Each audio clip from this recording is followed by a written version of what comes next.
Hello and welcome to our latest edition of Business Spotlight. I'm absolutely delighted today to be joined by Damion Vincent from Fetch Dog Walking and Training Limited. Hello, Damion, delighted to have you with us. Hiya, yeah, thank you. Delighted too. Thank you. Good stuff. So why don't you kick us off, Damion, just by telling us a little bit about what you do and who you are as a business. So my name is Damion Vincent. I'm born and bred in Norwich, and I run a business called Fetch Dog Walking and Training Limited, which is now just over 5 years old. And we're based in the village of Horsham St Faves, which is just north of Norwich.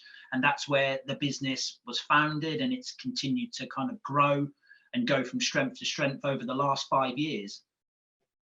Amazing. So what got you into the business in the first place? Well, it sounds really cliche, and probably everyone that works with dogs would probably say because they love dogs. And it's I grew up with dogs. So I grew up with a lovely German Shepherd called Ben and a little King Charles Spaniel called Smudge. And when I was a child, I was always that child who was always active. I was that child who was out climbing trees. I was on my bike. I was always doing something. I was never kind of indoors playing video games. I was always active. And it was kind of hard because my mum sort of struggled to contain me sometimes. You know, it's kind of like when your mum says, be in at 8 o'clock or be in before it's dark. I was always at 1, that was an hour later. So I loved being active. So when I moved to the village of St Faves, I thought to myself, I wonder if there is a need in these kind of outskirt villages of Norwich for people that need help with dog walking. And at the time, I was actually teaching full time up at Easton College in Norwich. I was teaching animal behaviour. And there was a lady in the village called Barbara who just wanted me to help with her dog 3 times a week. And I thought, okay, this will just be helping someone out on the side of my teaching. And then before I knew it, her friend got in touch and said, can you walk my dog as well? And then it just kept growing and growing and growing. And I thought to myself, wow, this is getting busy now. You know, what's kind of going on? And then more people just started hearing, and then here we are now. So there's myself. Obviously, I'm still involved with the day-to-day aspect of the business, but now we've actually grown to a team of 7 dog professionals now. And it was never an aim of mine to have a business. It's something that just happened, and it just grew. Basically, like an acorn in a tree, it just sprouted, and here we are. So yeah, it's amazing.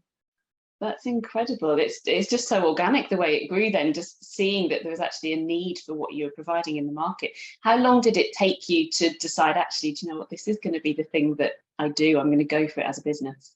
Well, it was, I mean, take nothing away from teaching. I love teaching. So I love teaching the kind of younger generation and hoping they could have a career as successful as mine. I would probably say it's when I got to about the 4 or 5 month mark. So I had a regular, maybe 10 dogs in that week. And looking at it from a financial side, I actually thought to myself, I'm enjoying my work being outside more than I am being inside a classroom. I loved being able to just move about and be a bit more mobile. And it was the appreciation that the owners gave me once their dogs had, you know, dropped off and they've been tired. And I've got a history in animal training. I've been lucky enough to travel the world and work with lots and lots of different animals. So I kind of thought to myself, in a classroom, I felt like I was a bit limited. I felt like I had kind of shackles on my hands and on my feet. And I felt like I just wanted to be out there working more with the direct public and working more actively with dogs where I'm not actually in one place at one time. So yeah, the answer to the question, I would say about 4 or 5 months is when it really started to grow. And then I had to drop one of my days of teaching at the college in order to kind of blend and accommodate the business. That's fantastic. And it just shows it's doing something that you love as well, isn't it? I mean, you can tell the passion. And you mentioned, obviously, you've got the training element as well as the walking element by the sounds of it within the business. Tell us a bit more about that. So the training element is, I noticed that when I started the walking, initially it was just walking. And then people kept saying, do you do training? And I said, actually, you know, I do, because I've worked with dogs before and training my dogs in the past. So I offer like a bespoke kind of one-to-one training. So at the minute, I don't do dog classes because after the pandemic, it was a little bit more difficult to get venues due to the amount of paperwork you had to produce. So when I do the training, that's more mobile. So that's where I go to people's homes, or I'll meet people over their local park area. And it's definitely that more sort of one-to-one bespoke service where I can solely focus just on that dog and the owners. So it's kind of tailored to what they need, rather than having a room full of lots of dogs where there's obviously individual things they all need. I like to just focus on one dog at a time. Yeah, it's fantastic. And I guess offering that double service really brings you an extra string to your bow, doesn't it? Because it allows you to then pass on all of the learning you have had, and also having worked with various different animal behavior settings, it sounds like there's a huge amount of experience you can share then with dog owners and other dog walkers, presumably. Sure. I mean, it kind of goes back to my old career, because when I worked at, when I was 19, I studied animal care myself at the college. And when I left the college, I found it very, very difficult to actually get into the industry. I was very confident at the time, and I thought I would just walk into a job as a zookeeper the next week. And obviously it didn't happen that way, because it was the lack of experience, it was my age. So for about 5 years after that, I had to put my dream of working with animals on the side, and actually ended up working in a gym as a personal trainer, which is completely different to obviously working with animals. But that's where I learned my skills, because I was working one-to-one with people. My communication skills grew from there, and just generally talking to the public. Because I used to actually, as a teenager, I was actually very, very shy. I would kind of keep myself away from any communication. Yes, I would talk to people, but I wasn't confident. And it was definitely the gym work, and then moving into the animal care teaching work, which has then spilled over into what's made Fetch the business it is today, really. Yeah, absolutely. And I mean, you talked about a few things, I suppose, that you love about the job that you do, and it's the outdoors and having that one-to-one focus. What for you is the best thing about running your own business? I would just say, again, it's very cliche, but being your own boss. So you not having kind of heavy targets over the top of my head. I'm not having someone say, you've got to achieve this amount of income, you've got to achieve these targets. Because I think when you're running a business, you will get out of it what you put in 100%. So our opening hours finish at 6 o'clock, but I'm still working beyond that. And that might be following up inquiries or working on the social media.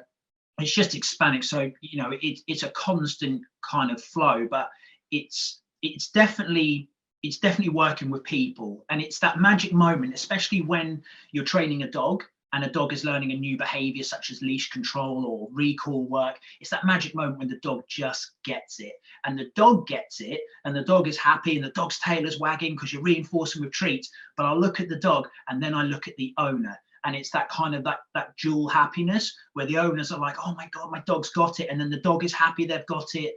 And then that's kind of like mission accomplished. So it's kind of giving, I would say, when I'm working with people with the training aspect, I'm actually in teacher mode anyway. I'm just passing on skills to them, and I'm showing them the skills, and then saying, okay, you're the owner of this dog. You now do your homework, and I will follow up with you in 2 weeks' time and see if you've achieved that homework. And sometimes they feel a bit pressured. They'll be like, oh my God, I've got some homework here, you know. Yeah. To them, in order to progress to the next step of your training, I need you to achieve this first. Yeah. But it's definitely working with people who are appreciative of what you do. And when we drop dogs off after walks, we message all of our owners. We send them a picture, we send them a video of their dogs out with their other dog friends, because we usually group them up. And it just gives owners that peace of mind when they're at work that their dog is in good hands. Yeah. And that's happy customers, happy dogs, happy team, really. Absolutely. And sharing the joy by the sounds of it, and creating as much joy as possible through the way you do it. I mean, I think over the last 5 years, I imagine there've been many things that you've learned about running your own business. What would you say is the biggest learning that you've taken from running a business so far? I would probably say from the start is to have boundaries, and definitely to make sure, if you're a business, to set some opening times, because obviously as a business, you will get inquiries all the time. So it's making sure you have set hours. So my hours are Monday to Friday, 8 a.m. to 6 p.m. But obviously emails come in over that time, and it's very easy to think, I'll just answer this email, or I'll just call this person back. But then that can slip into your personal life, that can spill over. But I'm very much a person where it's all about striking a balance. You know, I've started Fetch that I could have a better lifestyle around it. So come 6 o'clock, when the phone shuts off, that's then my time. So that's one thing that I've learned a lot, is to have boundaries and have that balance really going on in life, because I could easily be working till 9-10 o'clock at night, but then that will affect my quality of sleep, which will then spill over into the next day with the dogs. I don't want to be tired. I want to be sharp and on it all the time, really. Yeah, of course. And I mean, this may be related, I guess, but what do you find is the biggest challenge that you face in the day-to-day of running the business? I would say, I mean, this is quite easy. This pops the head straight away. It's logistics. So if we have, because we're a team of 7, we will get our bookings coming in, say, for example, now. So my phone will probably have booking requests for next week when I look at my phone after this interview. And then what I have to do is draw up a rota for the team based on who's got what dogs. And we have to base it around the times the owners want, where the dogs are located, also the temperament of the dogs. So we have to carefully pair dogs up or put them in a group of dogs they will, get on with. Roadworks at the minute, there's lots of roadworks in Norwich because we spend a lot of our time driving in between dogs. So the biggest challenge is definitely the logistics. So if we have an owner that's maybe ill one morning and they don't need us to go to their house, and this happened a lot and it still happens through COVID. Some people say, I've got COVID, I'm still isolating, we don't need you today. If you've got 10 dogs booked in that day, that then might create an hour's gap in the middle of the day. So then you might think, I can move my next dogs forwards, which means I've then got to message all the owners. It's like a ladder effect. So logistically, it can be tough. And people will say to me, your job is really easy. You just walk dogs all day. And the way I describe it, I say to people that if you take the dog is like the body of an octopus, and you've got all of these arms coming off it, which are the things you have to think about around planning. It's a great way of putting it. It's really, really visual way of seeing there's actually so much more to just the hub of having the dog there, but how you organize it in a way that makes sense for the owners and gets you in the right place at the right time as well. Yeah, I mean, it's definitely, I can handle the physical because I'm a very active person. I like playing sports, I like going to the gym, but it's the mental side which can drain you out sometimes, because we're out walking people's beloved fur children. That's what we call them, the fur kids. And it's, when we are out with our dogs or the owner's dogs, we have to be on it 100%. We're always keeping an eye on these dogs. We have to think about other people that are approaching us with their dogs. We have to think about the surroundings. So it's constantly you're mentally thinking. I always say it's a little bit like childcare, but with hair and fur. We're looking after them all day, every children. Absolutely. Yeah, they are people's pride and joy. And being a past dog owner myself, I completely understand it.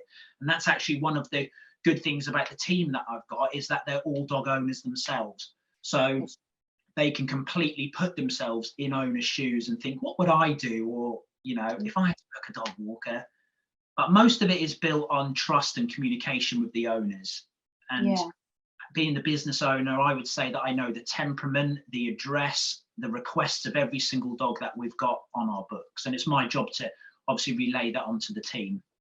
Yeah, that's incredible. And obviously off the back of that hugely successful first 5 years, what do you see as the future for the business? I think definitely is to branch more, is to expand more, because I have to turn down work sometimes based at the minute on location. So for example, we're based in Horsham St Faves, which is right next to the airport. And most dog walking businesses will operate a little bit like dogs. You kind of have your own territory, so to speak. You kind of work in a type of area, and most will stick to maybe a 5, 6, 7 mile radius, because otherwise you spend so much time driving to dogs, then driving back. But for example, the other day I had a call in North Walsham from someone saying, I need regular dog walking. And the first question I ask is, where do you live? And the lady said, I live North Walsham. I said, it's just a bit too far. And she said, I need a 1-to-1 walk because my dog's reactive. And my policy is always honesty. I'm very upfront and honest. And I just said, by the time I get to you, it's half an hour, an hour's walk, a half an hour back. That's a 2-hour journey. Whereas in that 2-hour time, I could possibly fit 2 group dog walks in there with 3 or 4 dogs in each. So you have to look at it as well financially, from a business point of view as well, but you never want to turn work down. So I would say the next step is to branch out to kind of more isolated areas, the smaller villages that are kind of pocketed around the place, really. Yeah, fantastic. And so hopefully for people watching this, look out for you expanding and being able to be in different and wider parts of Norfolk, which is amazing. Yeah. And so if you think, Damion, about your 18-year-old self, looking back to your 18-year-old self, what advice would you give yourself, knowing what you know now? Wow, that's a tough question, isn't it? I think that's probably the toughest one that I saw. I would probably say just to be more confident and don't worry about what people would probably think. I would say as well, like, just follow your passion, because I think everybody has a passion, even at 18, 17, 18 years old. So I asked that question actually to the students at the college. I say, what's your passion? What do you love? And one of the boys the other day said, I love video games. And the rest of the group sort of like laughed at him and said, oh, you just stay in and watch video games. And I said, no, don't laugh at this. You know, I said, you love video games. He said, yeah. He said, I'd like to be a game developer. And I said, right, okay. I said, well, your next step is to maybe go on to a media course or an IT course. And I said, if you've got a passion, just go with it. So with an 18-year-old, I would probably say to myself, when I left college and I got knocked back from the job, the zoo jobs and working with dogs, because the confidence was low, I gave up. And I thought, I'm not going to be able to make it. But obviously at 18 years old, you're sort of learning, you're kind of going from. So I would probably say to my 18-year-old self, just keep going, just keep driving for it, just keep pushing for it. Because it took until I was 30 years old to actually go, do you know what? I'm doing a job which I enjoy in the gym, but I want to be working with animals. And I wanted to do this when I was a boy. And I was that boy where I've always had a deep interest in marine biology and marine life and sharks and whales. And I was always that little boy in the bath who had the wind up shark, and, you know, the shark was going through the water. So, and then when I hit 30 years old, I just had to change my career and I had to volunteer. And I found I was volunteering with a lot of 16, 17, 18-year-olds. Yeah. And I said to them as advice, I said to them, everyone at this age, the age you're at now, just volunteer everywhere. Just help out, even if it's one morning a week, you know, just go somewhere where your passion is. And the quote I always say to them, I say, be a sheep, not a shepherd, because a lot of them will follow where their friends want to go. And I notice sometimes at the college, they're on a course they don't really enjoy. They're just there because their friends are there. Sure, yeah. And that idea of following your passion, I think, is so important, isn't it? And finding out what your passion is in life as well, to then know what you want to go after. And what advice would you give to anyone who's looking to start up their own business at those very early days? In terms of any business or dog businesses? Well, whichever. I mean, I think for any business, just knowing what you know, but also for anyone who is thinking about a dog walking business, perhaps anything that really strikes you as important to think about on that journey.